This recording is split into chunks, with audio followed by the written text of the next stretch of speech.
Macbeth, Act 1, Scene 2, Summary and Analysis. Scene 2 takes place at King Duncan's castle in Forres. Duncan is introduced to an injured sergeant by his son Malcolm, who praises the soldier's bravery in a recent battle in defence of the kingdom. The sergeant then delivers a report of the battle to Duncan. He begins by stating, "Doubtful it stood, since the enemy, the merciless MacDonald, and his army was heavily supplied with mercenaries." However, in the lines, "But all's too weak for brave Macbeth, well he deserves that name, disdaining fortune with his brandished steel, which smoked with bloody execution," the sergeant reports Macbeth turned the tide of the battle and won victory for the king's army, even killing MacDonald himself.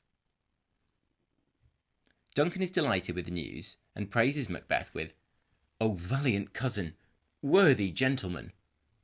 The captain then reports of a second onslaught from the Norwegian lord, which was again repelled through the heroic fighting of Captains Macbeth and Banquo, who are described as cannons overcharged with double cracks, defeating the second army, claiming victory for Duncan. The sergeant exits, and Thanes Ross and Lennox enter, bringing news that the Thane of Cawdor had betrayed the king by fighting for the Norwegian lord. Duncan orders that the Thane be executed, and in a sign of his great debt to Macbeth, orders, with his former title, "Greet Macbeth." Analysis. This scene is significant due to its introduction of Macbeth as a warrior hero in the eyes of his peers and the king. The play is of course a tragedy, and one of the key aspects of Shakespearean tragedies is the fall of the tragic hero, in this case Macbeth, from a position of greatness. Significantly, Shakespeare chooses to introduce Macbeth through the words of his compatriots, so the audience is made aware of his great reputation as a warrior. It's worth noting that Macbeth is set in the medieval period, when expectations for soldiers were very different to nowadays. Killing on the battlefield was seen as a service to both king and God, and battles were brutal and bloody. Therefore, valour and bravery were often associated with acts of horrific violence on the battlefield, actions which make both Macbeth and Banquo heroes in their men's eyes. Consider how the sergeant's speech contains repeated references to heroism and bravery.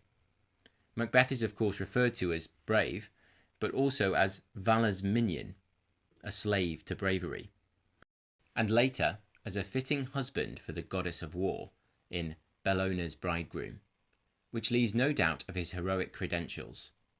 Shakespeare's intention is to establish Macbeth's character as great in the eyes of his king and compatriots, setting the stage for his tragic downfall later in the plot. Key quote analysis.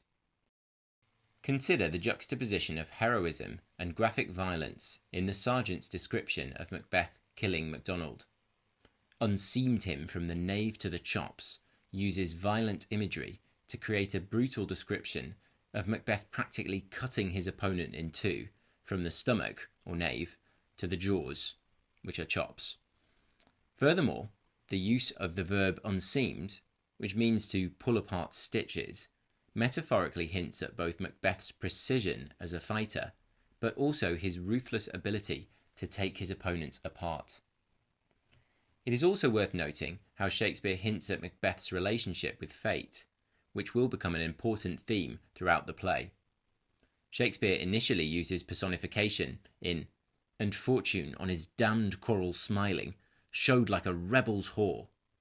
Fate is compared to a fickle prostitute smiling on the rebel army. Macbeth is then introduced as disdaining fortune with his brandished steel, expressing his ability to turn the tide of fortune and make his own fate. Furthermore, it foreshadows Macbeth's tendency to use violence to solve problems, and refusal to accept the power of fate over his life.